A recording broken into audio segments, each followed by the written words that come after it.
When this wheel bracket comes fresh off the printer, I'm looking at version 1.3 in this case, the holes for the axle are a little bit undersized, and I want to show you in this video how to address it. 5/16 right here. It's reading about 7.93, little over 8 millimeters. This thing really doesn't want to go in at the beginning, and you're not supposed to screw it. These threads are not supposed to engage in the plastic. So in the lab, you can actually get an 8.0 millimeter drill bit instead of using the imperial units, and then they'll be just the right size. You feed it in gently and carefully.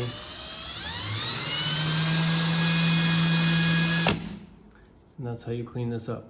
So in reality, the holes in the plastic are undersized for this thread. Got 7.9, 7.91. Sometimes it's as much as 8 even, okay? It doesn't want to go in. You have to use the drill bit to chase the hole in the screw, and don't use any other method so that you can achieve a tight fitment. What happens here is if the bolt pushes down with the force like this on an oversized hole, then it's all concentrated on this small region. And then you have a stress concentration.